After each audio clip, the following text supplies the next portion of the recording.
The candle flame danced between them, casting shifting shadows across the stranger's face, her father's face, whatever he was. Elena's hands trembled as she pressed the last strip of torn bedsheet against the gash on his shoulder, the white fabric blooming crimson in the amber light. "There," she whispered, more to herself than to him. "That should hold." He'd been unconscious for the past hour while she worked, his breathing steady but shallow.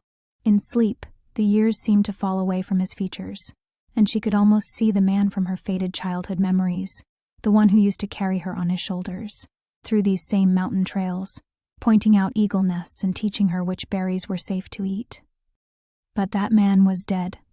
She'd watched them lower his casket into the frozen ground when she was 5 years old, had felt her mother's tears fall onto her hair as the pastor spoke about God calling him home too soon. Elena pulled the quilt up to his chin and settled back in the wooden chair beside the bed. Her own bed, she realized with a start. She'd been running on instinct, moving him inside, tending his wounds, but now the weight of what she'd done pressed down on her chest like the autumn air before a storm. Her mother wouldn't be back from town until tomorrow evening. The nearest neighbor was 8 miles down a winding mountain road that would be impassable until the snow melted. Her cell phone showed no signal, as usual.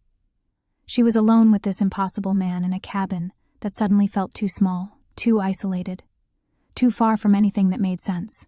The stranger stirred, a soft moan escaping his lips. Elena leaned forward, her heart hammering against her ribs. His eyelids fluttered open, revealing those same warm brown eyes she remembered from a dozen half-forgotten dreams. For a moment, he looked confused, his gaze darting around the small bedroom before settling on her face.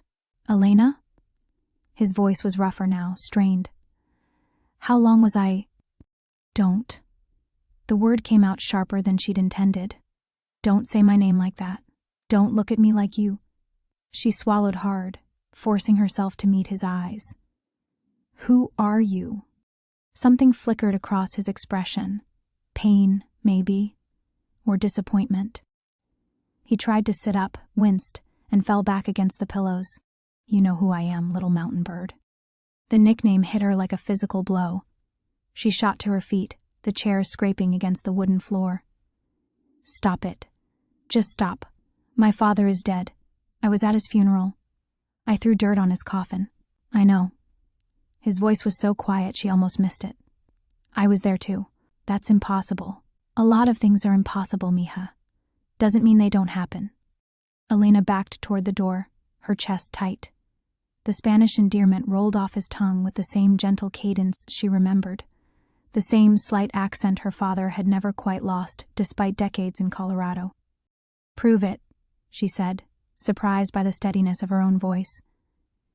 "If you're really him, if this isn't some kind of sick joke, prove it."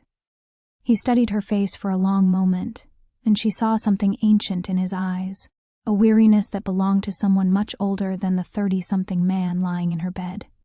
"Time capsule," he said finally. "We buried it the week before I died, before the accident. Behind the cabin, next to the boulder that looks like a sleeping bear. You insisted on putting in that torn photograph of us at the lake, the one where you're missing your front teeth." Elena's breath caught. They'd never told anyone about the time capsule. It was their secret, their special project that was supposed to be opened when she turned 18. "You also put in a pine cone," he continued, his voice growing stronger. "And that little carved wooden horse I made you for your 4th birthday. You said you wanted future Elena to remember that horses were your favorite animal before you discovered books." The room seemed to tilt around her.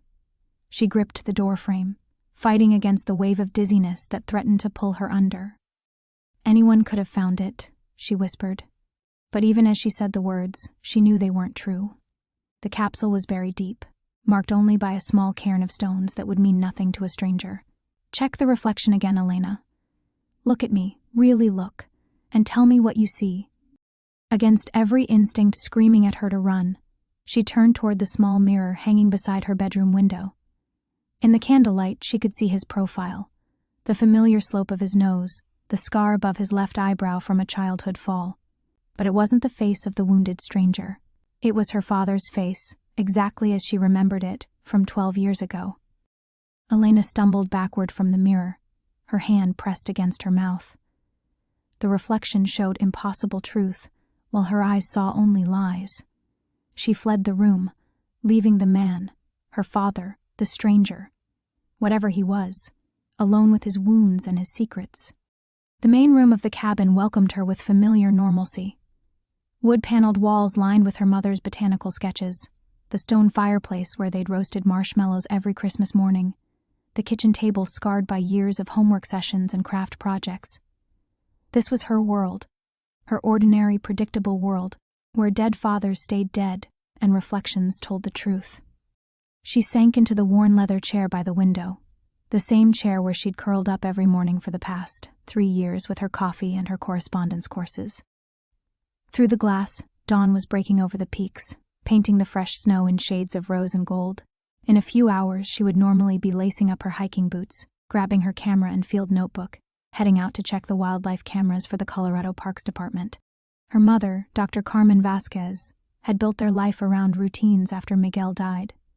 Steady work as a forest ecologist, predictable schedules, homeschooling that kept Elena close but educated. Their world had become small and safe and manageable, carved out of the wilderness like their cabin was carved from the mountainside. Elena loved it. She told herself she loved it. At 17, she was already an accomplished tracker and photographer, could identify every bird call in a 50-mile radius, knew which trails were safe in winter and where the elk gathered in spring. She was her mother's research assistant, her hiking companion, her closest friend. They were a team, the two Vasquez women against the mountain world that had taken their husband and father. But sometimes, in moments like these, when the silence stretched too long and the peaks felt too close, Elena wondered what it would be like to live somewhere you could see the horizon, to attend a real high school with other teenagers, to have friends who weren't her mother's colleagues visiting for research conferences twice a year. She'd never voiced these thoughts aloud. How could she? Her mother had given up teaching opportunities at universities in Denver and Boulder to keep them here, in the place where Miguel had been happiest.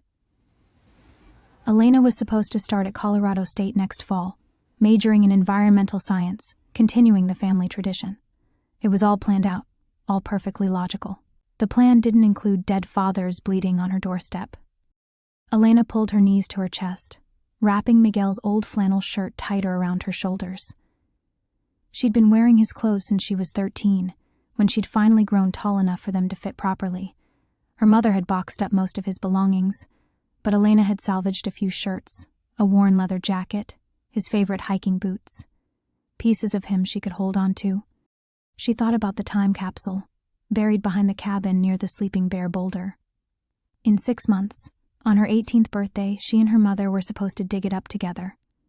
Elena could still remember the ceremony of placing each item inside the metal box, the torn photograph where her gap-toothed grin shone beside her father's smile, the pine cone from their last hike together, the wooden horse he'd whittled during the long winter evenings when she was 4. She remembered insisting that the time capsule stay secret, just between her and Papi. Even her mother didn't know about it. How could the wounded stranger know details that had died with her father 12 years ago? The floorboards creaked behind her. Elena turned to see him standing in the doorway, one hand pressed against the wall for support. In the morning light streaming through the windows, he looked solid, real, undeniably present. But she didn't trust her eyes anymore. "You should be resting," she said.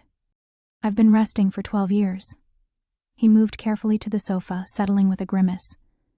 "We need to talk, Elena. There are things you need to understand before..." "Before what?" His eyes, those heartbreakingly familiar brown eyes, met hers. "Before they realize I've come back." The words sent ice through her veins. They? The people who made sure I stayed dead the first time. Elena stared at him. This impossible man who wore her father's face and knew her father's secrets. Outside, the mountain peaks stood eternal and unchanging, indifferent to human mysteries. But inside their small cabin, the ordinary world she'd known for 17 years was cracking apart, like spring ice on a warming lake. She thought about her mother, expected home tomorrow evening with groceries and mail and stories from town, about their quiet life that made sense, about the college applications sitting on the kitchen table, her ticket to a carefully planned future. Everything she had to lose was contained within these walls. This valley, this mountain existence that had shaped her since childhood. And this man, father, stranger, ghost, was threatening all of it with truths she wasn't sure she was ready to hear. What people? The question scraped from Elena's throat like a challenge. He was quiet for so long she thought he might have fallen asleep sitting up. When he finally spoke, his voice carried the weight of 12 buried years. There was no climbing accident. The words hung in the morning air between them. Outside, a jay called from the pine trees, sharp and insistent, normal sounds from a normal world that suddenly felt very far away. I don't understand. But even as Elena said it, she felt something cold unfurl in her chest. The official story had always felt incomplete somehow. Miguel Vasquez, who could navigate these mountains blindfolded, who'd been climbing since he was old enough to walk, falling from a route he'd completed dozens of times before. I was working on something. Research. Your mother thought I was just collecting soil samples and taking photographs for the parks department. He shifted on the sofa, wincing as the movement pulled at his wounded shoulder. I was doing that too, but I'd found something else. Something that certain people didn't want found. Elena's hands clenched in her lap. What kind of something? The kind that makes people disappear. His eyes found hers, and she saw fear there. Real, raw terror that made her own pulse quicken. The kind that gets you erased so completely, it's like you never existed at all. Before she could respond, a low rumble echoed across the valley. Elena's head snapped toward the window. A dark SUV was winding up the access road, still a mile out but clearly heading their way. The man who might be her father was on his feet instantly, all pretense of weakness abandoned. How often do you get visitors? Never. The word came out as a whisper. In 17 years, no one had ever come up that road uninvited. The cabin was too remote, too well hidden. Even the mail carrier left their packages at the bottom of the mountain. Listen to me carefully. He was moving toward the bedroom, urgency making his voice sharp. When they get here, you've never seen me. You spent the night alone. You were reading, maybe doing homework. You went to bed early because of the storm. I don't... Elena. The way he said her name stopped her cold. There was a father's authority in it, protective and absolute. These people killed me once. They won't hesitate to hurt you if they think you know anything. The SUV's engine grew louder. Through the trees, she could make out a second vehicle following the first. What do I tell them? Nothing. You're 17 years old and alone and scared, because strangers are showing up at your isolated cabin. Let them explain why they're here. He paused in the bedroom doorway. And Elena? Whatever they tell you, whatever story they give you about who they are or why they've come, don't believe them. He vanished into the bedroom. Elena heard the whisper of the window sliding open, the soft crunch of boots and snow. When she looked through the glass, he was gone, leaving only a set of tracks leading toward the tree line. The vehicles pulled into the clearing in front of the cabin. 4 people emerged. 2 men in dark suits that looked absurdly formal for the mountain wilderness, and 2 others in tactical gear that suggested they weren't park rangers. One of the suited men approached the front door while the others spread out, surrounding the cabin with practiced efficiency. Elena's mouth went dry. These weren't lost tourists or concerned officials doing a welfare check. These were people who knew exactly where they were going and what they might find there. The knock, when it came, was polite but insistent. Elena forced herself to breathe normally as she walked to the door. Her reflection in the hallway mirror showed a teenage girl in an oversized flannel shirt and hiking boots. Exactly what she was supposed to be, but her eyes held a new knowledge that felt dangerous.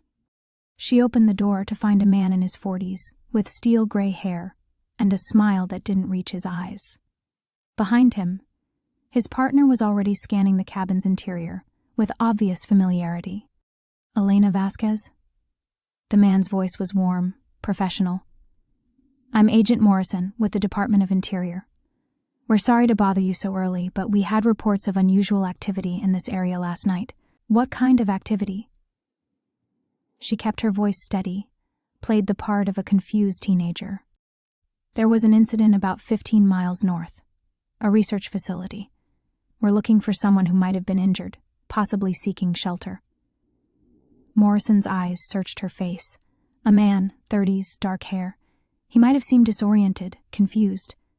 Elena shook her head, amazed at how easily the lie came. I've been alone since my mom left for town yesterday. I didn't see anyone. But even as she spoke, she was making a choice that would change everything. The ordinary world of homework and hiking trails and predictable routines was already gone, shattered the moment a bleeding stranger had whispered her father's words. Now she had to decide which version of the truth she wanted to live with. The silence stretched too long after her denial. Morrison's smile never wavered, but something predatory flickered behind his eyes, the look of a hunter who'd caught an interesting scent. Mind if we come in? Just to take a look around, make sure everything's secure. It's dangerous to have someone unstable wandering these mountains, especially with a young woman alone. Elena's grip tightened on the doorframe. Every instinct screamed at her to refuse, to slam the door and run, but that would only confirm their suspicions. A normal 17-year-old would be grateful for official protection, wouldn't she? I guess that's okay, she said, stepping back reluctantly.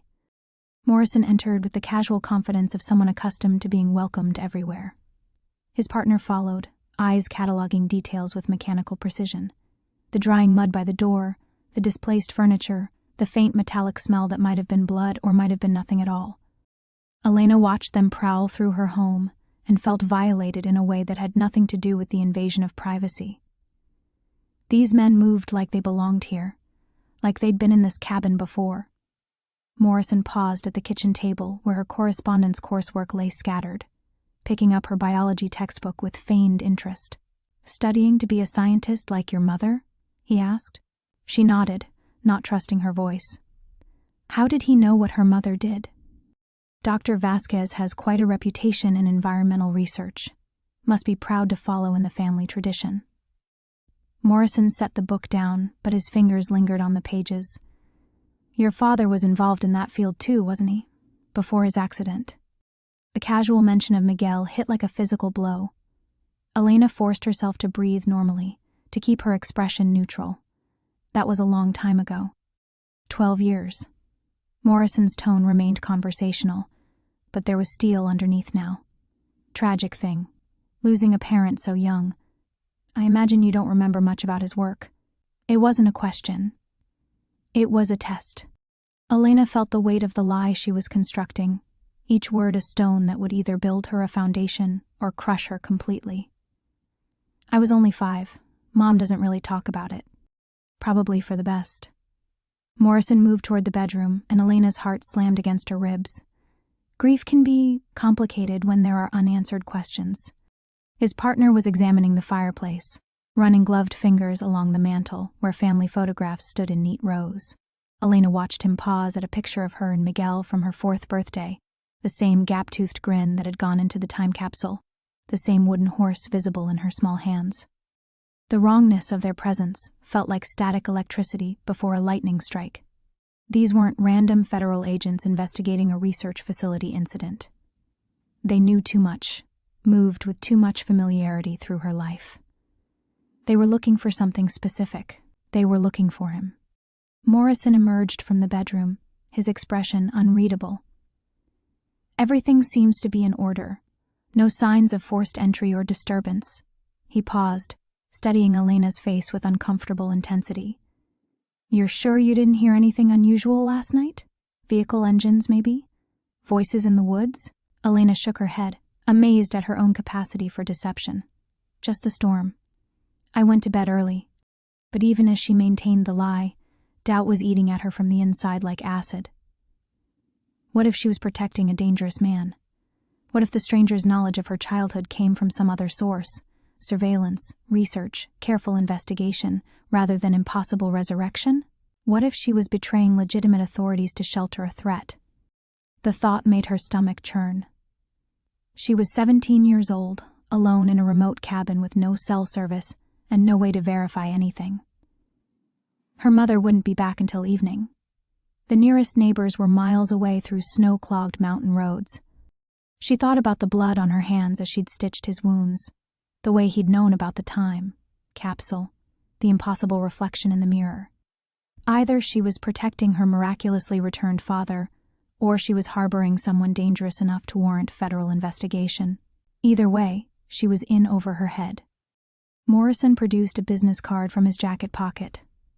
"If you remember anything at all, please call immediately.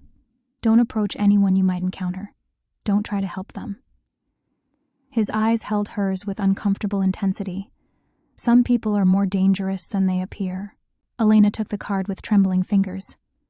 "Agent Morrison, Department of Interior. A phone number with a Colorado area code.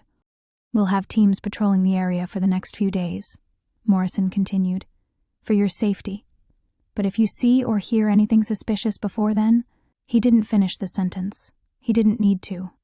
After they left, Elena stood at the window watching their vehicles disappear down the winding mountain road. The ordinary morning sounds of the wilderness seemed muted now, as if the forest itself was holding its breath.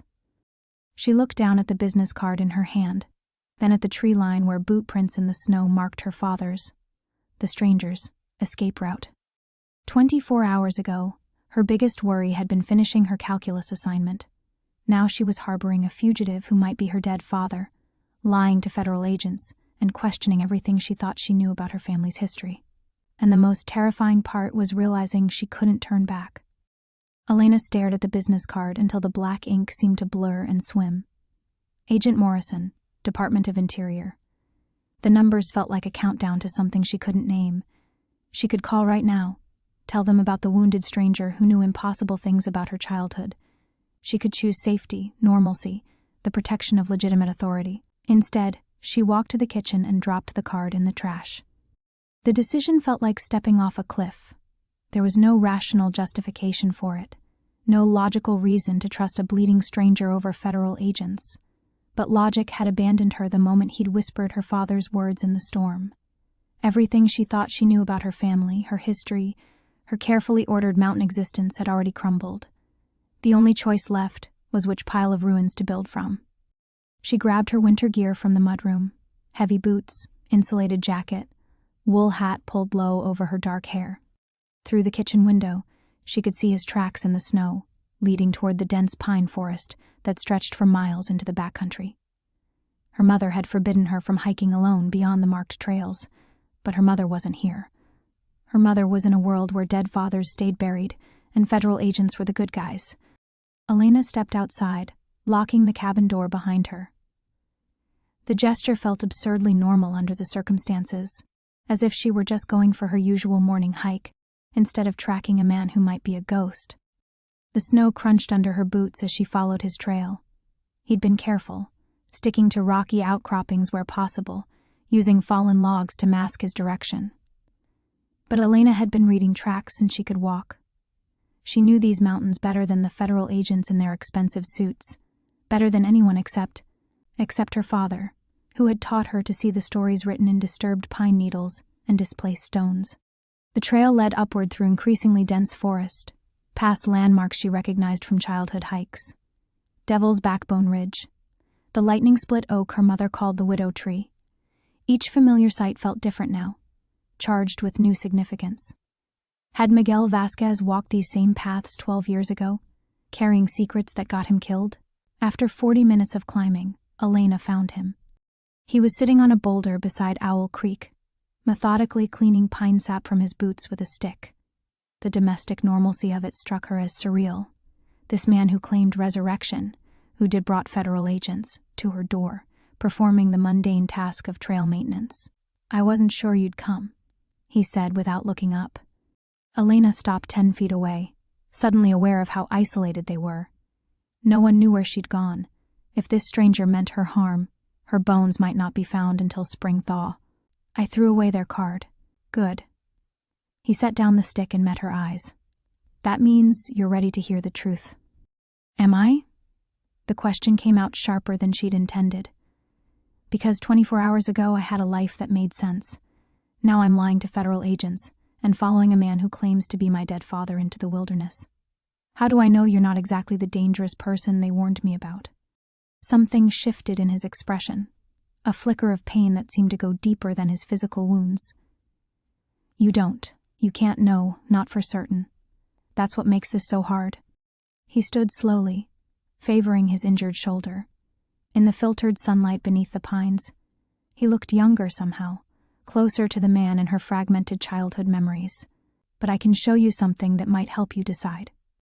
He led her upstream, past pools where ice formed crystalline shelves along the banks. Elena recognized the path. It curved toward the old mining ruins that dotted these mountains, abandoned claims from Colorado's silver boom. She'd explored some of them with her mother, fascinated by the crumbling evidence of human ambition swallowed by wilderness. They stopped at a mine entrance she'd never seen before, hidden behind a rockfall that looked natural but had been carefully arranged. He moved several stones aside, revealing a narrow opening barely wide enough for a person. 12 years ago, I was documenting abandoned mining sites for the Parks Department, he said. Routine environmental assessment, checking for toxic runoff, unstable structures. But this one was different.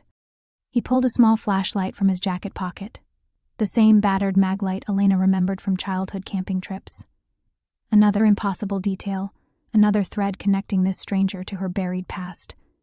The mine goes back about 200 feet, but at the end, there's something that shouldn't exist. Something that was put there recently, hidden, protected. His voice dropped to almost a whisper. Something worth killing to keep secret. Elena stared into the dark opening, feeling the weight of irrevocable choice. Once she entered that mine, there would be no pretending any of this had been a dream, no returning to calculus homework and college applications. She would be committed to this journey, whatever it led to. Behind them, the forest was silent except for wind in the pines. Ahead lay only darkness and questions that might destroy everything she thought she knew. Elena stepped toward the mine entrance. The mine entrance swallowed Elena's breath in a cloud of vapor. The air inside was warmer than she'd expected, carrying a metallic taste that reminded her of old pennies. Her father, the stranger who claimed to be her father, clicked on the maglite, its beam cutting through absolute darkness to reveal rough-hewn walls and timber supports that groaned softly in the mountain's embrace. "Stay close," he whispered. "The floor is uneven." Elena's boots found purchase on loose gravel and broken stone. Water dripped somewhere in the darkness ahead, each drop echoing like a countdown. The beam of the flashlight revealed rusted mining equipment abandoned decades ago, pickaxes with rotted handles, ore carts tilted at drunken angles, rails that vanished into shadow.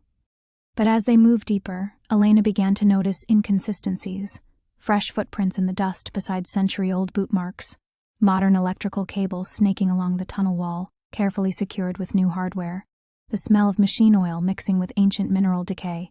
"Someone's been maintaining this place," she said, "for 12 years. Ever since I found what's back there." They walked in silence for what felt like miles, but was probably only minutes. The walls pressed closer, forcing them to duck beneath sagging support beams. Elena's heart hammered against her ribs as claustrophobia battled with mounting curiosity. Just as the tunnel seemed ready to collapse into complete darkness, it opened into a wider chamber. The man swept his flashlight beam across the space, and Elena gasped. The cavern had been transformed into a makeshift laboratory.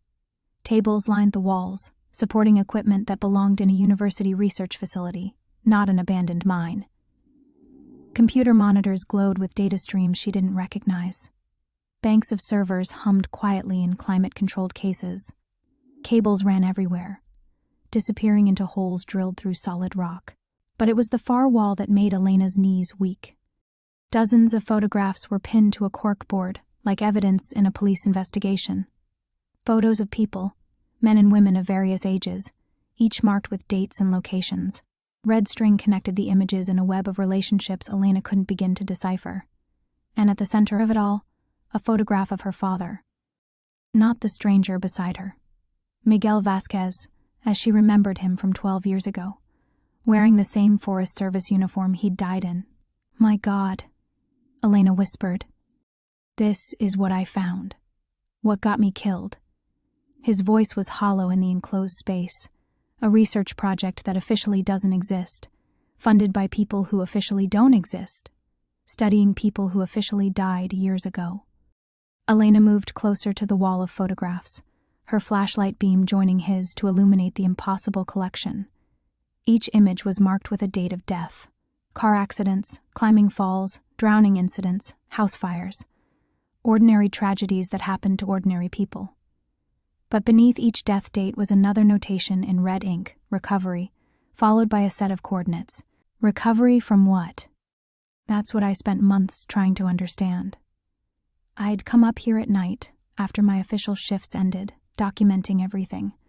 The equipment, the photographs, the data streams. I thought I was investigating some kind of fraud, maybe identity theft, insurance scams targeting grieving families. He moved to one of the computer terminals, his fingers dancing over keys with practiced familiarity. The screen flickered to life, displaying what looked like medical records, heart rates, brain activity, cellular regeneration data. But it wasn't fraud. It was recruitment. Elena stared at the scrolling data, trying to make sense of measurements that seemed to defy biological possibility. Brain activity in subjects listed as deceased. Cellular regeneration rates that suggested healing impossible in normal humans. Memory retention tests conducted on people who had supposedly been dead for months or years. They're not bringing people back from the dead, the stranger continued, his voice barely audible above the hum of machinery. They're collecting people at the moment of death, before death technically, extracting them from situations where they're supposed to die and replacing them with something else. That's impossible. Is it? He turned to face her, and in the glow of the computer screen, his features seemed to shift between the stranger she'd found in the storm and the father she remembered from childhood. You've seen my reflection, Elena. You know what you saw. Elena's hands were shaking as she touched the photographs on the wall. Real people with real families who thought their loved ones were dead. But according to the data streaming across multiple monitors, these people were very much alive and being held somewhere, studied like laboratory specimens. Where are they? I never found out. That's why they killed me. His voice carried 12 years of accumulated fury. Or thought they did. A new sound echoed from the tunnel behind them, the crunch of boots on gravel, moving fast. Multiple sets of footsteps, closing distance with military precision. The stranger grabbed Elena's arm. We need to go, now. But the equipment, leave it. As they ran deeper into the mountain through passages Elena hadn't known existed. One terrible thought crystallized in her mind. She wasn't just protecting a man who might be her father. She was protecting a witness to something so dangerous that powerful people would kill to keep it secret. And now she was a witness too. The passage beyond the laboratory plunged into absolute darkness, forcing Elena to trust completely in the stranger's guidance. Her lungs burned as they stumbled through a maze of natural caves that connected to the mine shaft, the sound of pursuit echoing behind them like a death sentence. Every breath tasted of fear and mineral dust. Here. He pulled her into a narrow crevice between two massive boulder formations. The space was barely wide enough for both of them, forcing Elena against his chest where she could feel his heart hammering with the same desperate rhythm as her own. The footsteps passed by their hiding place, accompanied by the harsh whisper of radio communication. Elena caught fragments, thermal signatures, Northeast Passage, alive if possible. They waited in the crushing darkness until silence returned to the mountain's depths. When they finally emerged, Elena's legs were shaking so badly she could barely stand. The stranger noticed, steadying her with hands that felt impossibly familiar. There's a ranger station about 3 miles from here, Elena whispered. We could... No. His voice was sharp with urgency. Don't you understand? Those weren't just federal agents. They had military-grade equipment, coordinated communication systems. This operation has resources that go way beyond normal law enforcement. Elena's mind reeled as she tried to process the magnitude of what she'd stumbled into. But if we can't trust the authorities, if we can't go to the police or the rangers, then what are we supposed to do? We survive. We stay ahead of them long enough to figure out who we can trust. He checked his watch, another detail that struck Elena as heartbreakingly familiar. Miguel had always been obsessive about time, constantly checking his watch during their hiking trips. Your mother won't be back until evening. That gives us maybe 6 hours to decide our next move. You want to involve my mother in this?" Elena's voice cracked with the strain of holding herself together. "Haven't enough people been hurt already?" The question hung between them like a physical presence. In the dim light filtering down from the cave entrance above, Elena could see exhaustion etched into every line of his face. Whatever had happened to him during those 12 missing years had left marks that went deeper than the physical wounds she'd stitched. Elena. He said her name like a prayer, and for a moment she was 5 years old again, listening to her father tell bedtime stories about brave princesses who rescued themselves. "I know this is impossible to accept. I know you have every reason to doubt me, to be terrified of what you've gotten involved in." "Then why?" The words burst out of her with 12 years of accumulated grief behind them. "Why come back now? Why drag me into something that could get us both killed? If you really are my father, if you've been alive all this time, why didn't you find a way to contact me sooner?" The pain that crossed his features was so raw that Elena had to look away. When she finally met his eyes again, she saw something that convinced her more than any childhood memory or impossible reflection. The look of a man who had been carrying unbearable guilt for longer than he could stand. "Because they had leverage over me. Because they made it clear that if I ever tried to contact you or your mother, they would make you disappear too." His voice broke slightly. "I've spent 12 years watching from a distance, making sure you were safe, hoping that would be enough. But something's changed. They're accelerating their timeline, expanding their operations, and you're not safe anymore." Elena felt the last of her childhood certainties crumble. The world she'd inhabited yesterday, where death was permanent, where government agencies protected citizens, where fathers who died in climbing accidents stayed buried, had been built on lies. In its place was a reality where powerful people collected the supposedly dead for unknown purposes, where her own father had been forced to fake his death to protect his family. "What kind of leverage?" she asked, though part of her already dreaded the answer. He pulled a folded photograph from his jacket pocket. Elena's breath caught as she recognized it, herself at age 6, walking to the school bus stop. The image was recent enough to show the scar on her chin from a bicycle accident 2 years ago. "They've been watching you your entire life, documenting your routines, your friendships, your relationship with your mother. They made it clear that your safety depended on my cooperation." He tucked the photograph away with shaking hands.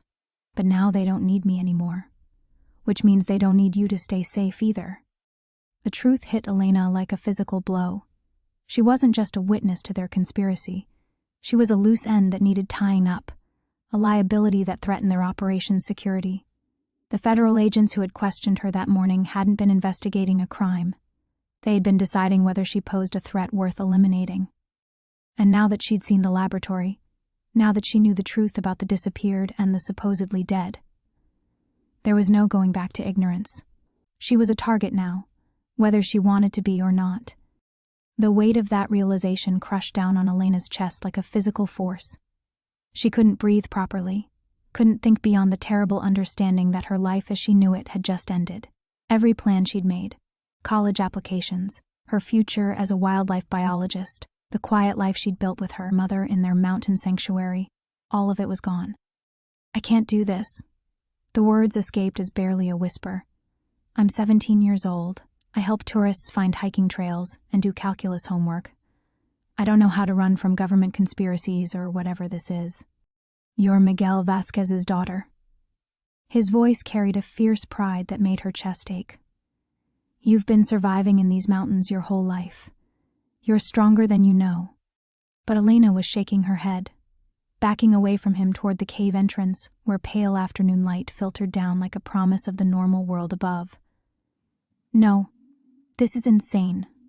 I'm going home. I'm calling the FBI and telling them everything, and maybe they can sort this out. Maybe there's been some kind of mistake." "Elena, stop." Something in his tone froze her mid-step. When she turned back, she saw him staring at a small device in his palm, something that looked like a modified GPS unit, but displayed readings she didn't recognize. "We have company."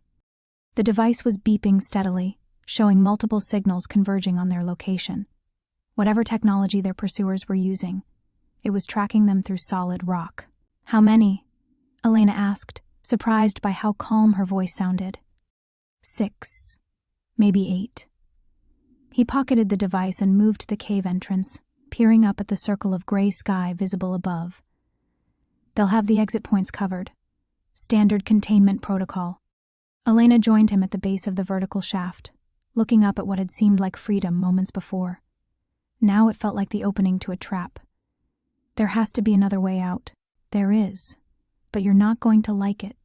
He led her deeper into the cave system, past chambers where bats stirred restlessly at their approach.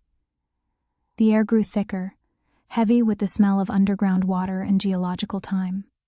Elena's flashlight beam revealed formations that belonged in a national monument, not a desperate escape route. The cave system connects to an old mining tunnel, about half a mile east, he explained, as they squeezed through a passage barely wide enough for their shoulders. "It opens near Deadwood Creek, close to where I had my accident 12 years ago." Elena's throat tightened. "You mean where they tried to kill you the first time? Where they succeeded, as far as the world knows?"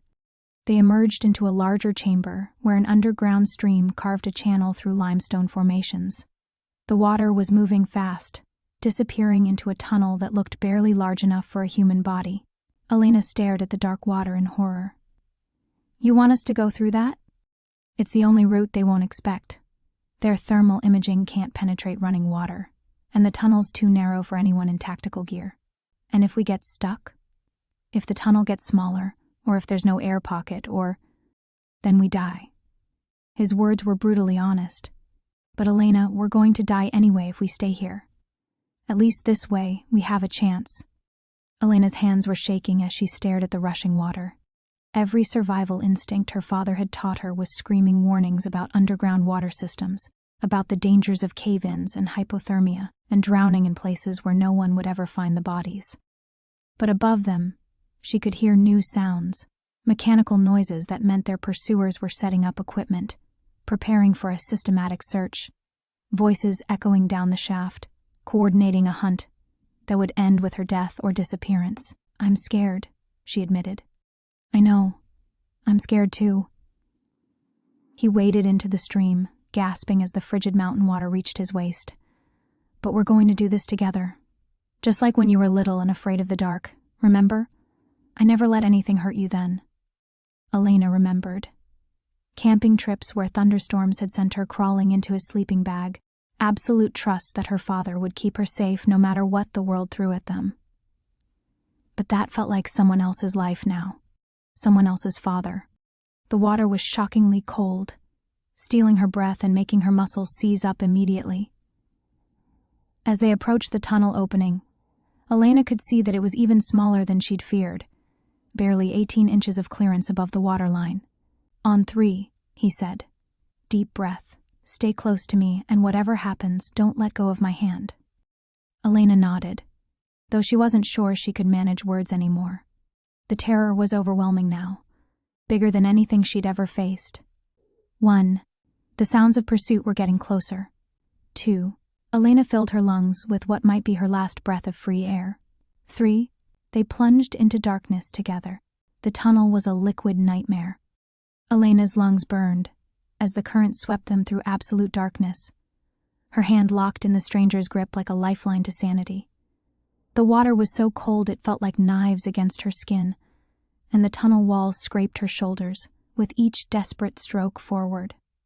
Above them, perhaps 6 inches of airspace, when there was any at all. She counted seconds in her head, trying to calculate how much oxygen remained in her lungs, but panic kept fragmenting her thoughts. The tunnel seemed to go on forever, twisting through the mountain's bones like a serpent designed to swallow them whole. When they finally burst into open air, Elena gasped so violently she nearly choked.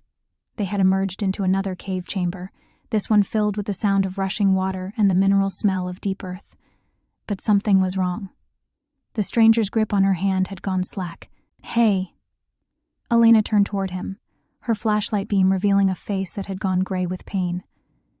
"Hey, are you—" He collapsed against the cave wall, and Elena saw the spreading darkness across his jacket. Blood, fresh and bright red, seeping through the fabric over his ribs. "The rocks," he gasped. Something sharp in the tunnel tore the stitches. Elena's hands shook as she helped him out of the jacket, revealing the wound she had so carefully cleaned and bandaged that morning. It had reopened completely, and worse, much worse, the jagged tunnel walls had extended it into something that would require surgery to repair properly. "We need to get you to a hospital." "No hospitals." His voice was getting weaker. "They'll be monitoring every medical facility within 100 miles. The moment my name goes into any computer system." Elena pressed her hands against the wound, trying to slow the bleeding, but she could feel the warm wetness seeping between her fingers.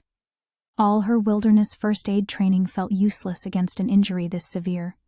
He needed blood transfusions, proper surgical instruments, antibiotics. He needed things she couldn't give him in a cave. "There has to be someone we can trust," Elena said desperately. "A doctor who works off the books, or—" "Elena." His hand found hers, and she felt how cold his skin had become. "Listen to me. There's something I need to tell you. About your mother." "What about her?" "She knows." The words hit Elena like a physical blow. "What do you mean she knows?" "The climbing accident. It was supposed to look random, but there were too many inconsistencies. Your mother—" She started asking questions, demanding investigations. She wouldn't let it go. Elena's world tilted sideways. "You're saying Mom knew you didn't really die?" "Not exactly. But she knew something was wrong with the official story, and that made her a threat too." His breathing was becoming labored. They approached her, made it clear that if she kept pushing for answers, if she kept demanding autopsy reports that didn't exist and questioning witness statements that had been fabricated, then you would suffer the consequences. Elena thought of all the times she'd caught her mother staring at Miguel's photograph, with an expression she couldn't quite read. The way Maria would sometimes stop mid-sentence when Elena asked about the accident, as if catching herself before revealing too much. The locked filing cabinet in her mother's bedroom that Elena had always assumed contained tax documents and insurance papers. "She's been protecting me," Elena whispered. "All these years, she's known there was more to the story, but she stayed quiet to keep me safe.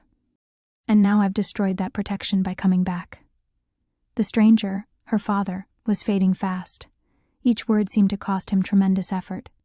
"By involving you in this, I've made you a target anyway." Elena pressed harder against the wound, but the bleeding wasn't slowing. If anything, it was getting worse, and with each passing minute, their pursuers were getting closer to finding them. "Don't talk anymore," Elena said. "Save your strength." But even as she spoke, she could see the terrible truth in his eyes. He was dying. Really dying this time, not disappearing into some government black site, but actually bleeding to death in her arms. And when he died, she would be alone with knowledge that powerful people would kill to suppress. The irony was devastating. She had finally gotten her father back, finally had proof that the most important person in her childhood hadn't simply abandoned her to a climbing accident, and now she was going to lose him again. Only this time she would watch it happen. The sound of voices echoed from somewhere behind them in the tunnel system. Their pursuers had found the underground stream. It wouldn't be long before they realized where Elena and her father had gone. "You have to run," he whispered. "Leave me here and run." "I'm not leaving you." "Elena?" I said no. But as she sat in the darkness, holding pressure against a wound that was beyond her ability to treat, Elena felt something inside her break. The plan had failed. The escape had failed. And now the only person who could tell her the truth about her family was slipping away with each labored breath. All seemed lost. Then Elena felt it. A pulse against her palm, rhythmic and strange, like electricity flowing beneath his skin. At first she thought it was his heartbeat, but the sensation was too strong, too warm. She pulled her hand away and stared at the wound in bewilderment. The bleeding had stopped. Not slowed, stopped completely, and the edges of the torn flesh were moving, drawing together like invisible fingers were stitching them closed. Elena watched in stunned silence as the jagged tear that should have killed him began to heal itself, the skin knitting together with unnatural precision. "What's happening?" she whispered. Her father's eyes opened, and for a moment they weren't brown anymore. They were silver, reflective like mercury, before flickering back to the familiar colors she remembered from childhood. "The laboratory," he said quietly. "What they did to us, it changes things." Elena scrambled backward, her flashlight beam revealing skin that was now smooth and unmarked where moments ago there had been a fatal wound. "That's impossible. People don't just heal like that. People don't. But we're not exactly people anymore, are we?" The terrible truth crashed over Elena like a wave. The disappeared hadn't just been kidnapped for experiments. They had been changed, transformed into something that existed between human and something else entirely. The reflection in the mirror, Elena breathed.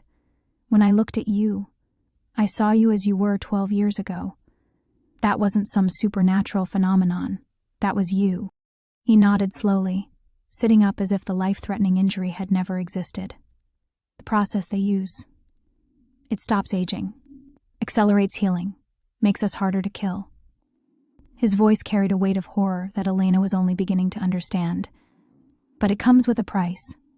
Elena thought of all the missing persons reports she'd seen, the hikers and climbers who had vanished without a trace.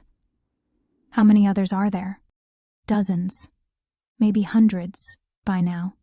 They've been perfecting the process for decades, using people who won't be missed, people whose disappearances can be explained away as accidents. He looked at his hands as if seeing them for the first time. "We're their army, Elena, their immortal soldiers. But you escaped. Some of us did. But escape isn't freedom." He met her eyes, and Elena saw a pain deeper than any physical wound. "We can't age, can't die easily, can't live normal lives because we don't change while everyone around us grows old. Do you understand what that means?" Elena's throat constricted as the implications hit her. "You could never really come home. Even if there was no conspiracy, no government cover-up, you could never just be my father again. I've been 17 for 12 years, Elena. In another 12 years, I'll still look exactly the same while you become an adult, start a career, maybe have children of your own. How long before you realize your father has become something monstrous?" The voices of their pursuers were getting closer, but Elena barely heard them. Her entire understanding of the situation had shifted again. This wasn't just about government conspiracies or disappeared persons. This was about the fundamental nature of what it meant to be human. "The others who escaped," she said, "they're not just hiding from the government. They're hiding from their own families. We're the living dead, Elena. Too human to die. Too changed to live." He stood, testing his newly healed body with movements that seemed too fluid, too quick. "That's why I told you not to look back. Why I asked you to pretend you knew me. Because I'm not really your father anymore.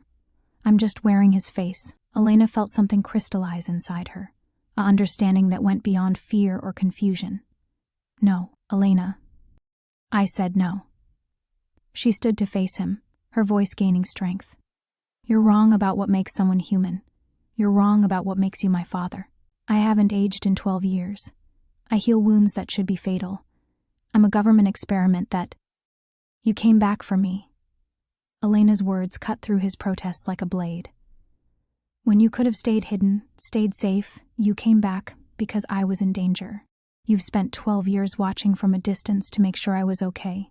You remember our lullabies and our time capsule and the way you used to check your watch obsessively during hikes." The silver flicker returned to his eyes. "That doesn't change what I am. It changes everything about what you are."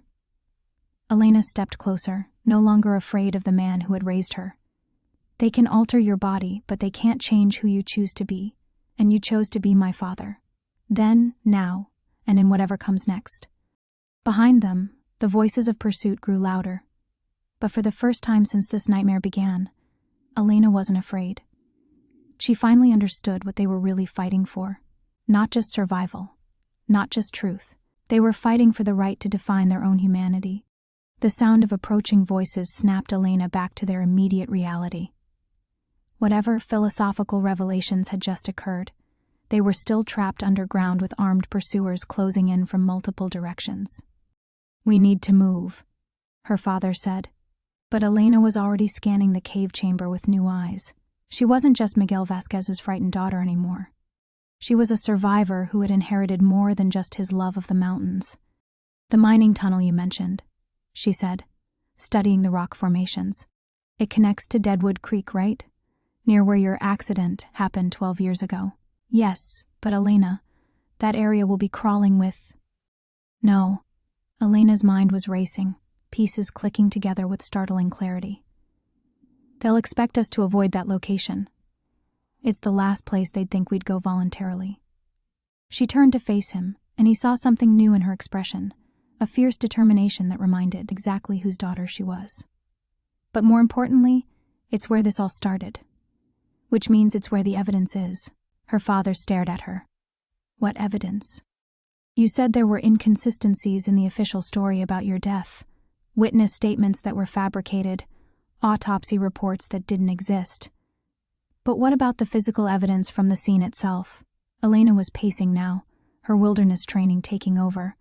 Climbing accidents leave traces, equipment failure, rope analysis, impact patterns. Real investigators would have documented everything. The scene was cleaned up within hours. Standard protocol for covering up a murder, yes. But Dad, you know these mountains better than anyone. Elena grabbed his shoulders, forcing him to focus. Where would you hide something if you wanted to make sure it could be found later? Where would Miguel Vasquez leave evidence that his death wasn't what it seemed? The realization dawned slowly across his features. The time capsule. Elena nodded. "You were always paranoid about your research being stolen or destroyed. You made backups of everything, stored them in waterproof containers throughout the mountains. If you suspected you were in danger, I would have documented everything I could and hidden it somewhere only you would think to look." His voice carried a mixture of admiration and disbelief. "Elena, that's brilliant. But it's also incredibly dangerous.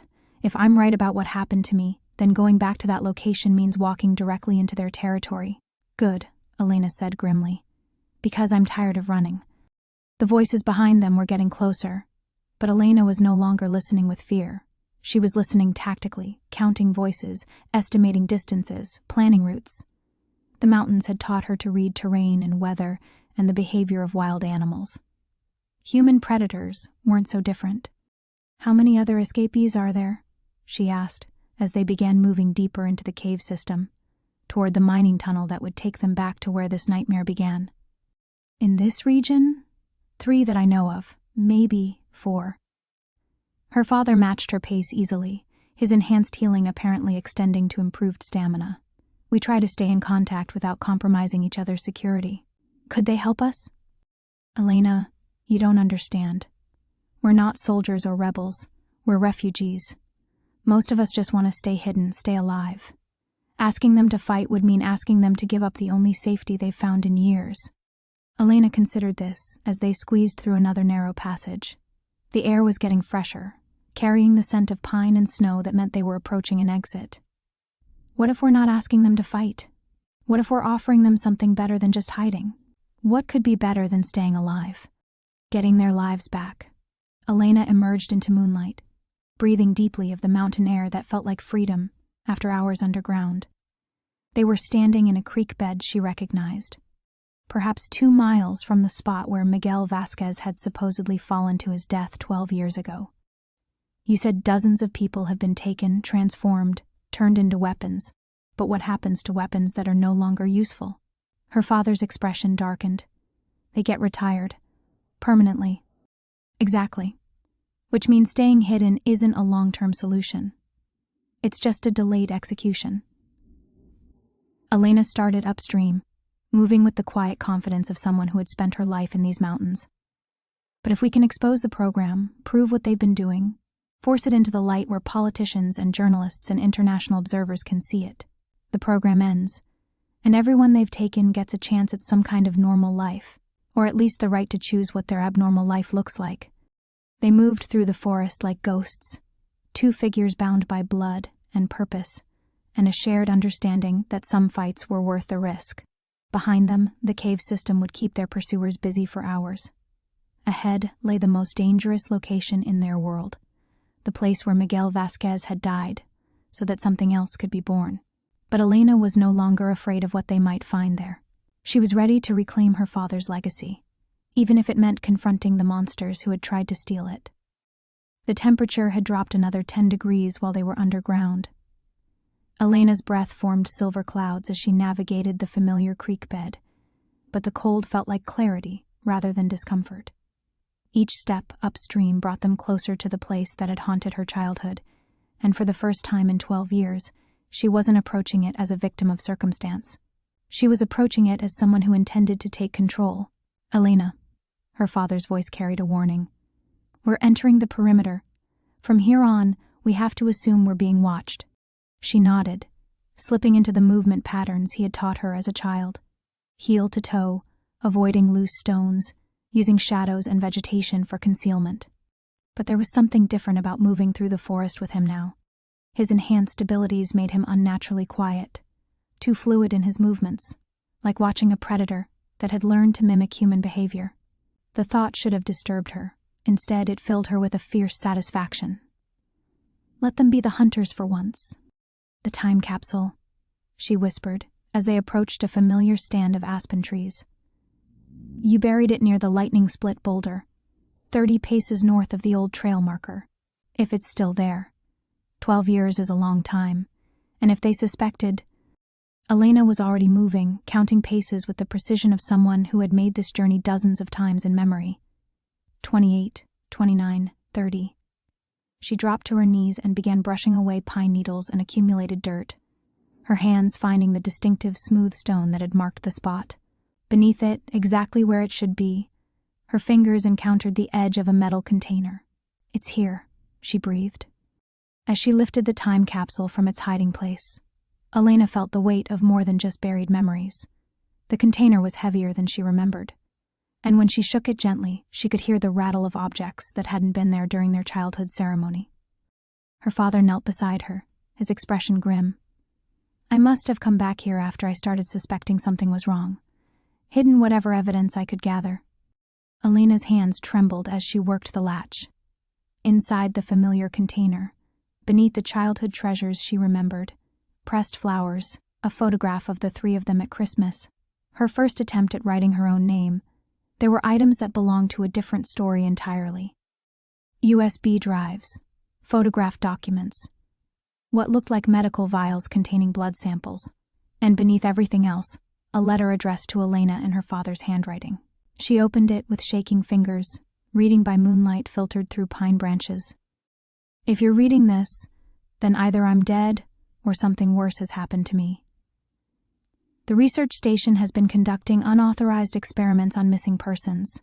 They're using cover stories, climbing accidents, bear attacks, simple disappearances to acquire subjects for biological modification. I've documented everything I could, but I'm being watched. The samples in this container are blood work showing the cellular changes they're implementing. The drives contain personnel files, funding documentation, and video evidence from their facility. Ina, if something happens to me, don't let them convince you it was an accident, and don't let them tell you I abandoned you by choice. Everything I've done to protect you and your mother. I love you, little mountain goat. Be brave. Dad." Elena looked up to find her father watching her with an expression of profound sadness. "You knew," she said. "Even then, you knew what they were planning." "I suspected. But I thought if I gathered enough evidence, if I could expose them through proper channels." He gestured helplessly at the letter. "I was naive. I thought the system would protect us if I just followed the rules. And now? Now I know better." His voice carried a hardness that Elena had never heard before. "Now I know that sometimes the only way to stop monsters is to become something they fear more than you fear them." Elena carefully repacked the evidence, her mind already working through the implications. The USB drives alone would be enough to bring down the entire program, but only if they could get them to someone with the power to act on the information. Someone beyond the reach of government cover-ups and convenient accidents. "The other escapees," she said suddenly. "The ones you mentioned. Are any of them still in contact with their families?" Her father's expression shifted. "Elena, what are you thinking?" "I'm thinking that 3 or 4 enhanced soldiers, with nothing left to lose, armed with documentation that could destroy a classified weapons program, might be exactly the kind of force that could guarantee this evidence reaches the right people. Elena stood, slinging her backpack with renewed purpose. I'm thinking that maybe it's time to stop hiding and start fighting back. The risks. I know the risks. And I'm choosing to take them. Elena met his eyes steadily. The question is, are you with me? Her father studied her face for a long moment, seeing not the frightened teenager who had found him bleeding on her doorstep, but someone who had inherited the best parts of both her parents. Maria's stubborn refusal to accept injustice and Miguel's willingness to sacrifice everything for the people he loved. Slowly, he smiled. Let's go reclaim our lives. The moon cast long shadows through the pine trees, as Elena and her father moved deeper into what she now understood was enemy territory. But for the first time since this nightmare began, Elena felt like they were moving forward with purpose, instead of simply running from pursuit. The nearest contact is Marcus Chen, her father said quietly as they navigated through dense underbrush. Disappeared during a solo camping trip 3 years ago. He managed to escape about 18 months later, but he paused. The transformation affects everyone differently. Marcus retained most of his humanity, but he's become extremely paranoid. Trusting new people is difficult for him. Elena adjusted the weight of the time capsule in her backpack, feeling the USB drives and blood samples shift with each step. Evidence that could destroy everything their captors had built, if they could live long enough to use it. What about the others? Sarah Kowalski vanished during a rock climbing expedition 4 years ago. She's changed more than the rest of us. Faster, stronger, but she has trouble controlling her enhanced abilities when she's stressed. And there's David Morrison, who disappeared while hiking the Continental Divide 2 years ago. He's the most recent escape, still adjusting to what he's become. Elena processed this information, her tactical mind, inherited from years of wilderness survival training, already working through the implications. So we have a paranoid tech specialist, an enhanced soldier with control issues, and someone who's still traumatized from recent escape. Plus you and me. Elena, these aren't comic book heroes. They're damaged people trying to survive impossible circumstances. Asking them to risk everything for a plan that might not work isn't asking them to risk everything, Elena interrupted. It's giving them a chance to get everything back. They crested a small ridge, and Elena recognized the terrain below. A hidden valley that she'd explored dozens of times during childhood hikes. But now she was seeing it through different eyes, evaluating sight lines and defensive positions and escape routes. Marcus has a camp about 2 miles north of here, her father continued. But approaching him is going to be tricky. He's rigged the entire area with early warning systems, and his first response to unexpected visitors is usually the crack of a high-powered rifle echoed through the valley. Elena and her father dropped simultaneously, pressing themselves against the cold earth as the sound reverberated off the surrounding peaks. But the shot hadn't been aimed at them. It had come from their left, from the direction of what should have been empty forest. Company, her father whispered, his enhanced hearing apparently picking up sounds Elena couldn't detect yet. She closed her eyes and listened with everything she'd learned from 17 years in these mountains. Wind through pine branches, the distant call of a night bird, and underneath it all, the barely audible sound of boots on fallen leaves, moving with military precision through terrain that should have been impassable in the darkness. 6 of them, she breathed. Maybe 8, approaching from multiple directions. Her father looked at her with surprise. How did you— I'm Miguel Vasquez's daughter, Elena said grimly.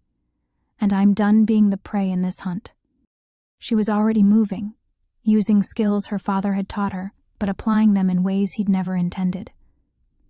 Elena had spent her entire life learning to track animals through difficult terrain, to predict their behavior, to understand how predators moved through their environment. The soldiers hunting them were just another kind of predator. Elena, where are you going? To even the odds. She pulled one of the USB drives from her backpack and pressed it into his hands. If something happens to me, get this to Marcus Chen. Tell him Elena Vasquez says it's time to stop hiding. I'm not letting you. You're not letting me do anything. Elena's voice carried a new authority that reminded him exactly whose daughter she was. "You're trusting me to do what needs to be done." She disappeared into the forest before he could protest, moving with a silence that would have made her mother proud, and a tactical awareness that came from growing up in a world where making the wrong choice could mean freezing to death or falling off a cliff. But Elena wasn't the frightened child who had learned those lessons anymore. She was someone who had looked into the face of government conspiracy and enhanced soldiers and impossible choices, and had decided to fight back. The hunters in the forest below thought they were tracking two desperate fugitives through unfamiliar territory. They were about to discover that one of their targets knew these mountains better than they knew their own names, and that sometimes the most dangerous predator was the one that had been underestimated from the beginning.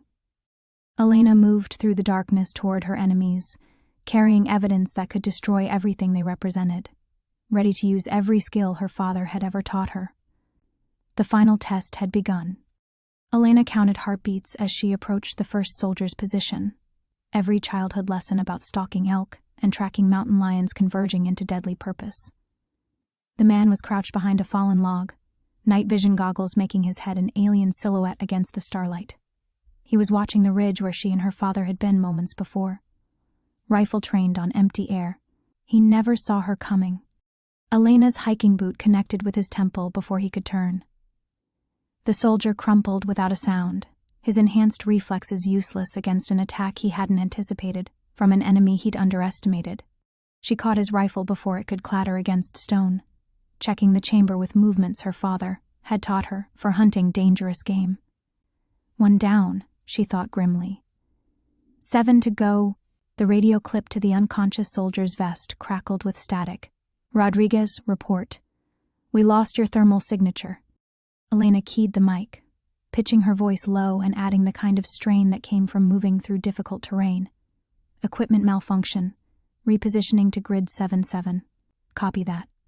Maintain radio silence until contact." She clicked off and melted back into the forest, leaving Rodriguez unconscious, but alive. Killing him would have been easier, safer, but Elena refused to become the kind of person this conspiracy wanted her to be. Some lines couldn't be uncrossed, even in war. Movement through the trees below caught her attention. 2 soldiers advancing in coordinated formation toward her father's position. They moved well, but they moved like people who had trained in different terrain, unfamiliar with the particular challenges of Colorado high country in autumn. Elena could exploit that. She paralleled their advance, staying 30 yards upslope where loose shale made silent movement nearly impossible for anyone who hadn't grown up learning to read stone and soil by touch. But Elena had spent 17 years climbing these mountains, and she knew exactly which rocks would hold her weight and which would betray her with sound.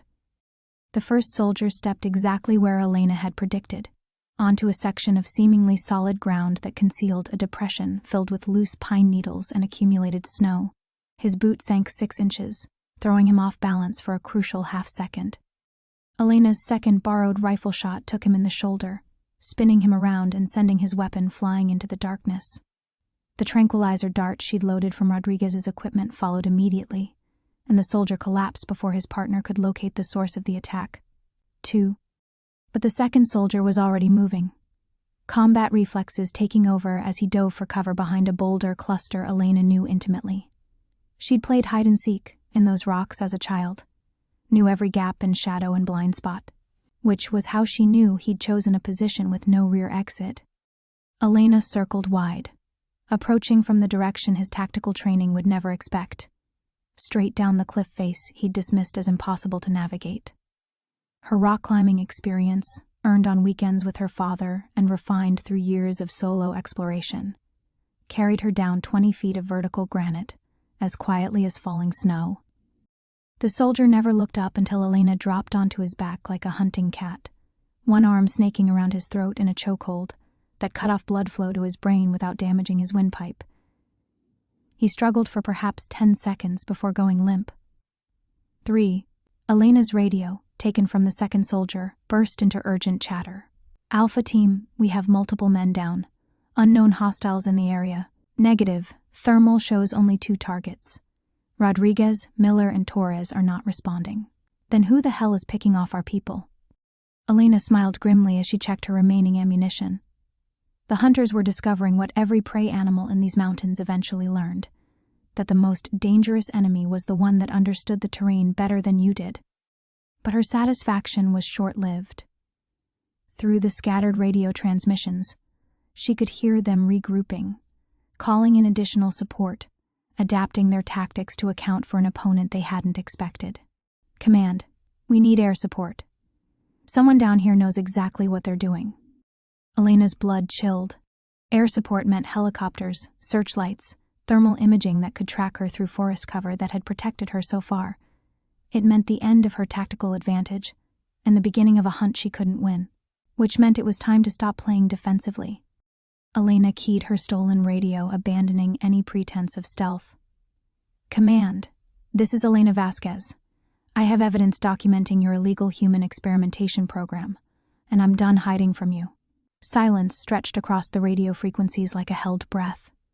Then a new voice came through the static. Older, calmer, carrying the kind of authority that came from years of making decisions that destroyed lives.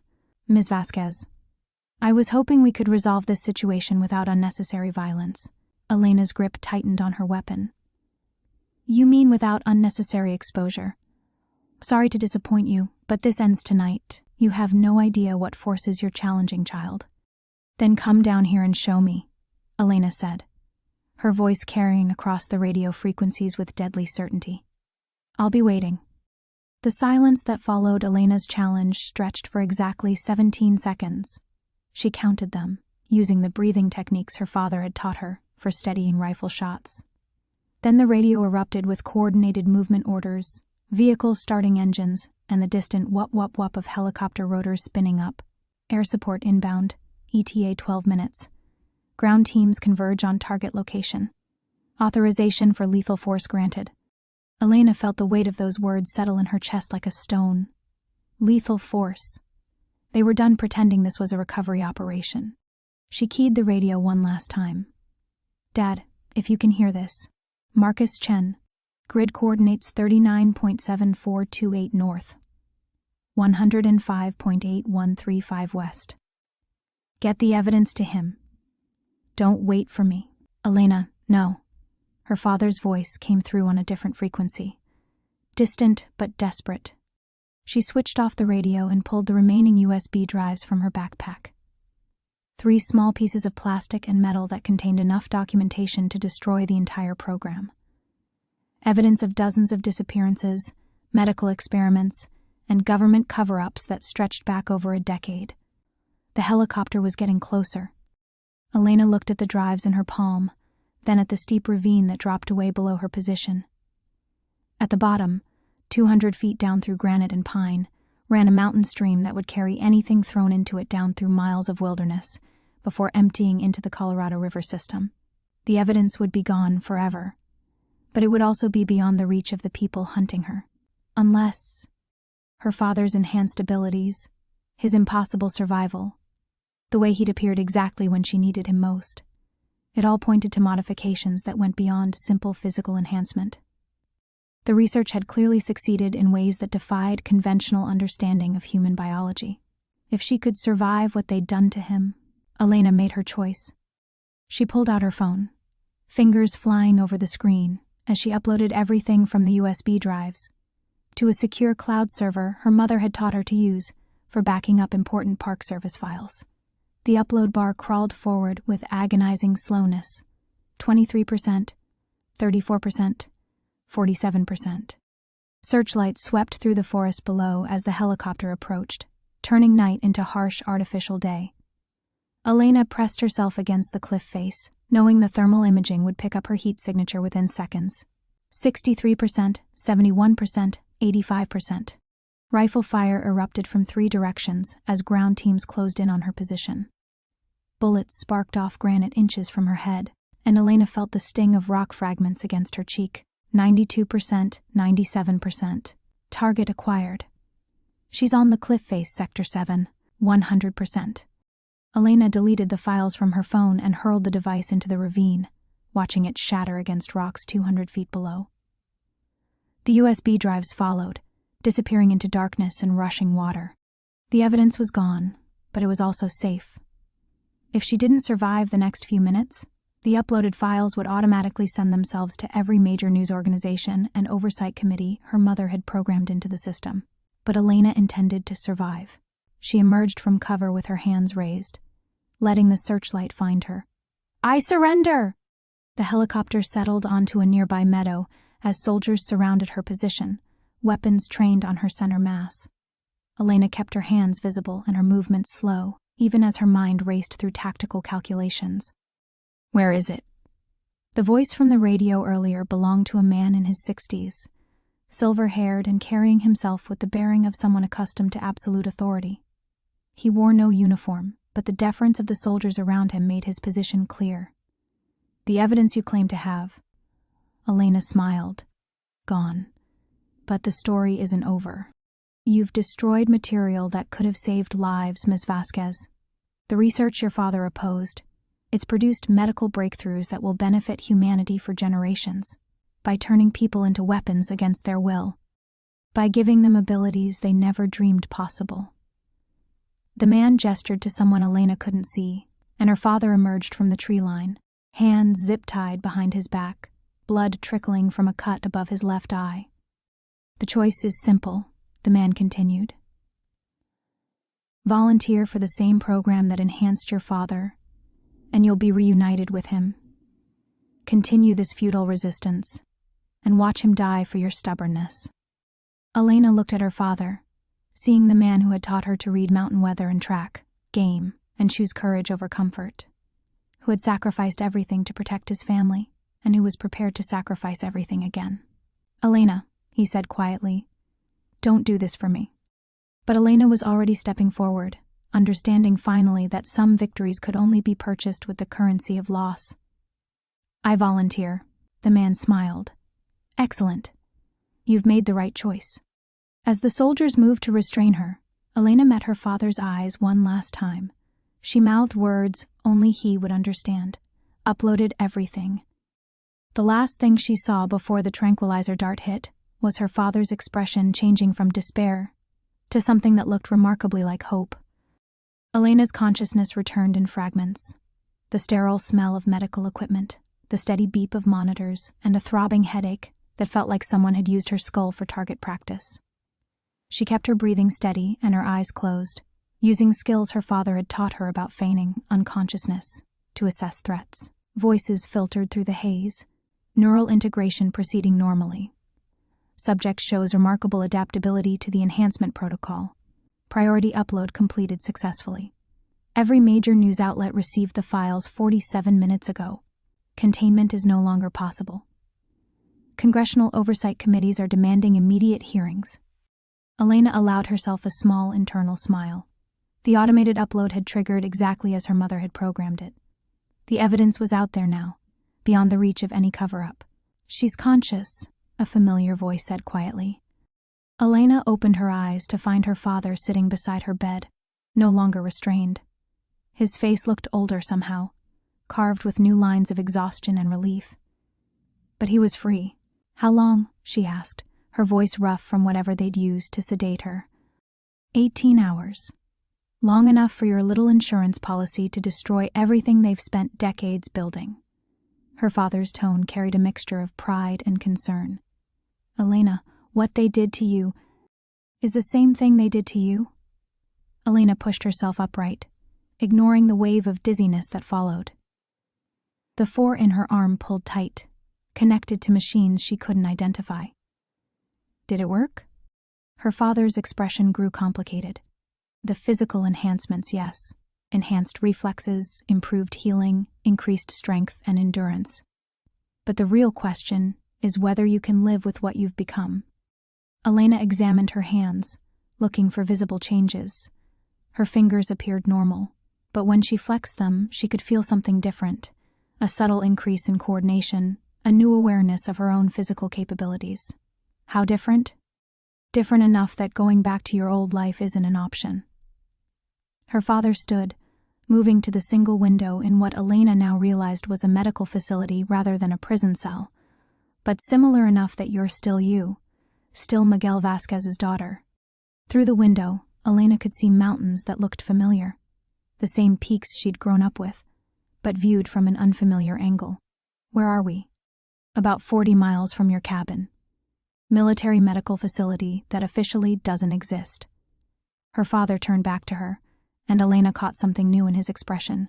Not just relief, but a kind of fierce satisfaction.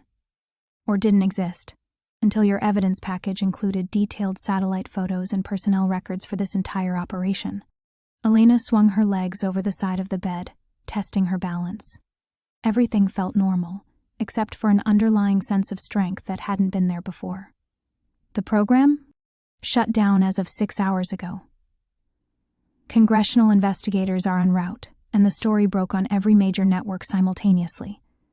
Turns out documenting illegal human experimentation on American citizens generates significant public interest. The door opened, and the silver-haired man from the forest entered, flanked by 2 soldiers who looked distinctly uncomfortable. His earlier authority had been replaced by the hollow expression of someone watching their life's work crumble. "Ms. Vasquez," he said formally. "Dr. Harrison, project director. I've come to discuss terms." Elena stood, discovering that her new physical capabilities included perfect balance despite 18 hours of unconsciousness. "What terms?" "Your program is finished. The enhancements you've received are permanent. Without ongoing medical support and monitoring, the long-term effects could be unpredictable." Dr. Harrison's tone carried the practiced authority of someone accustomed to controlling people through fear. "We can offer you and your father protection, resources, a chance to use your abilities for legitimate purposes." Elena looked at the man who had threatened her family, ordered lethal force against her, and subjected her to medical procedures without her meaningful consent. Then she looked at her father, seeing in his face the same steel determination that had carried him through 12 years of impossible survival. "Dr. Harrison," she said quietly, "you've spent so long turning people into weapons that you've forgotten something important, which is, sometimes the most dangerous person in the room is the one who refuses to be afraid." Elena stepped closer, her new physical capabilities making her movements unconsciously predatory. "You can keep your protection and your resources. My father and I are going home. The congressional hearings will require testimony. And you'll have it. Every detail, every document, every person you've experimented on over the past decade." Elena's smile carried the cold precision of a mountain predator. "But we'll give that testimony, as free citizens, not as assets in your collection." Dr. Harrison's composure finally cracked. "You have no idea what you've unleashed. The abilities you now possess, the responsibility—" "I know exactly what I've unleashed," Elena interrupted. "Justice." She took her father's arm, feeling the shared strength of their enhanced abilities and their unbreakable bond. "Come on, Dad. Let's go home." As they walked out of the medical facility together, Elena felt the weight of every step carrying her away from one life and toward another. The mountain air hit her face with crystalline clarity. She could smell pine needles and approaching snow with an intensity that made her pause, overwhelmed by sensations that seemed magnified beyond anything she'd experienced before. "It takes some adjustment," her father said quietly, understanding her hesitation. "Everything is more vivid now, more intense." Elena nodded, testing her new awareness as they approached the vehicle Dr. Harrison had reluctantly provided. She could hear conversations from inside the facility 50 yards behind them, feel the vibration of helicopter rotors still minutes away, sense the subtle shift in air pressure that meant weather changes were coming. The drive down from the facility took them through familiar terrain that looked subtly different through enhanced eyes. Elena found herself cataloging details she'd never noticed before: the precise angle of late-afternoon sunlight through aspen leaves, the way granite outcroppings held heat differently than limestone, the tracks of animals that had passed hours earlier. "How long did it take you to get used to it?" she asked, as they wound through mountain curves she'd traveled thousands of times. Her father was quiet for a long moment. 12 years, and I'm still learning. The physical changes are the easy part, Elena. It's everything else that takes time." "Everything else?" "Knowing that you can never truly be helpless again. That you're faster and stronger than almost everyone around you. That you have to consciously hold back in every interaction." Miguel glanced at his daughter, his expression serious. that you're responsible for how you use what they've given you. As they approached the ranger station where Elena had grown up, she saw her mother standing on the front porch, waiting, as Elena somehow knew she would be. Maria Vasquez looked older than Elena remembered, carved by years of raising a daughter alone and believing her husband was dead. But when she saw the truck approaching, her face transformed with a mixture of joy and disbelief that made Elena's chest tighten. Elena was out of the vehicle before it fully stopped, her enhanced reflexes carrying her across the distance between herself and her mother in seconds. The embrace that followed felt like coming home and stepping into the unknown simultaneously. "I watched the news," Maria whispered against Elena's hair. "I saw what they did to you, what you did to them. My brave girl." "I'm different now, Mom," Elena said, pulling back to meet her mother's eyes. "The enhancements they gave me make you my daughter with new abilities," Maria interrupted firmly. "Nothing more, nothing less." Miguel approached more slowly, hanging back as if uncertain of his welcome. Maria turned to him, and Elena watched 17 years of grief and anger and impossible hope play across her mother's features. "You look exactly the same," Maria said softly. "The enhancements slow aging. I'm essentially frozen at the age I was when they changed me." Miguel's voice carried the weight of every year they'd lost. "Maria, I know I can't undo." 12 years, Maria interrupted. "I spent 12 years believing you were dead. 12 years raising our daughter to honor your memory." She stepped closer to him, her expression fierce. "Don't you dare apologize for surviving." Elena watched her parents navigate the impossible complexity of a reunion that should never have been possible, feeling the strange new awareness that came with her enhanced abilities, picking up subtleties in their body language, and vocal patterns that painted a complete picture of their emotional states. Her mother was terrified that this was temporary, that Miguel would disappear again. Her father was drowning in guilt over the years they'd lost and the danger he'd brought to his family. Both of them were struggling to reconcile the people they'd become with the people they'd been before everything changed. "We're all different now," Elena said quietly, drawing their attention. "The question is whether we can be different together." Over the following days, Elena discovered that her new abilities extended far beyond physical enhancement. Her memory had become nearly perfect, her capacity for pattern recognition enhanced to an almost supernatural degree. She could read micro-expressions and vocal stress patterns with an accuracy that felt intrusive, sense the emotional states of people around her through a combination of enhanced senses and neurological modifications she didn't fully understand. But most importantly, she could sense the genuine love and commitment that bound her family together, despite everything they'd endured. When her father woke from nightmares about his years in captivity, Elena could feel his distress through the walls of the cabin and respond before he fully awakened. When her mother struggled with trusting that Miguel wouldn't disappear again, Elena could provide the reassurance that helped bridge the gap between fear and hope. The congressional hearings began 3 weeks after their return home. Elena and Miguel testified together, their enhanced memories providing detail that devastated the defense's attempts to minimize the scope of the illegal program. Dr. Harrison and 17 other officials were indicted on charges ranging from human trafficking to violations of the Geneva Convention.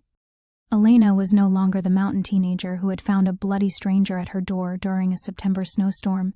She was someone new, enhanced, dangerous, and utterly committed to ensuring that no one else would suffer what her family had endured. She was home, but she was changed. And that, Elena realized, was exactly as it should be. The new beginning. 3 months after the hearings ended, Elena stood on the familiar overlook where her father had first taught her to read weather patterns, watching storm clouds gather over the distant peaks.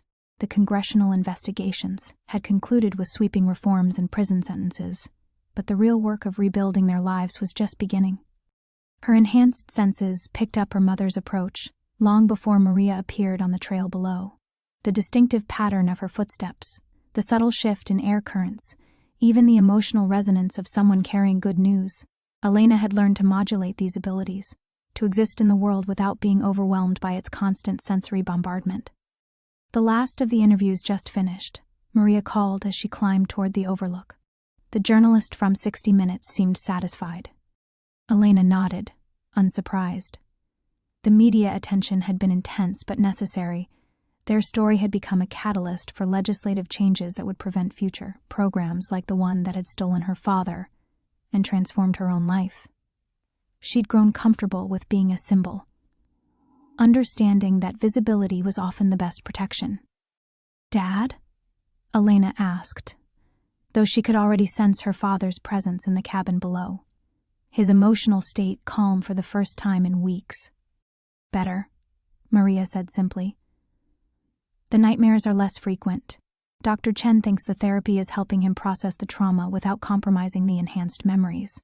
She paused beside Elena, following her daughter's gaze toward the mountains. "How are you handling all this?" Elena considered the question, testing the edges of her new reality. She'd finished her GED through correspondence courses, her enhanced cognitive abilities making academic work almost trivially easy. College acceptance letters sat on her desk from institutions that wanted the girl who'd exposed a government conspiracy, but Elena found herself less interested in traditional paths than she'd once been. "I'm not the same person who found Dad bleeding at our door," she said finally.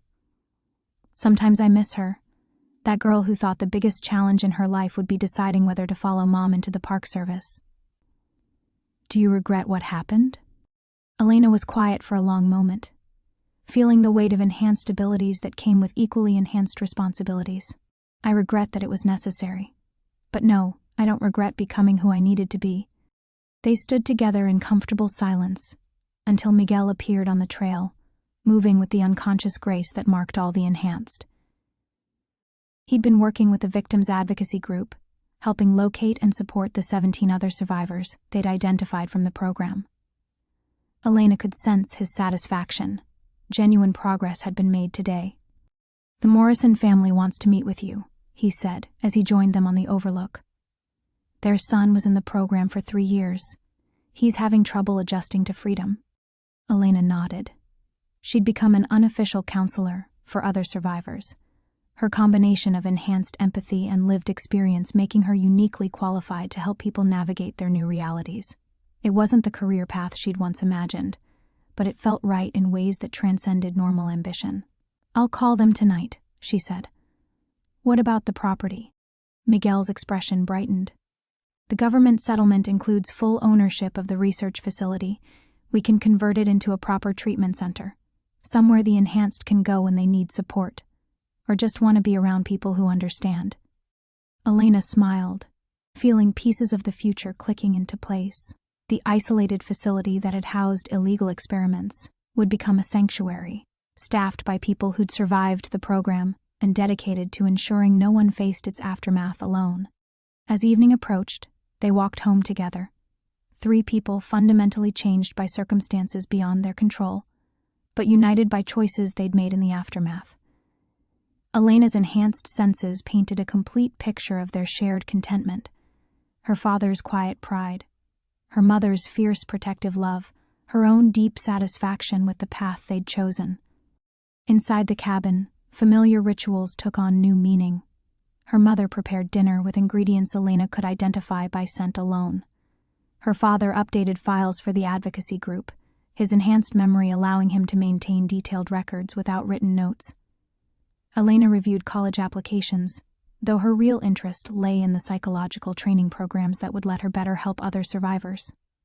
Later, as her parents sat together on the couch, still navigating the delicate process of rebuilding their relationship, Elena stepped outside to watch stars emerge over the mountains.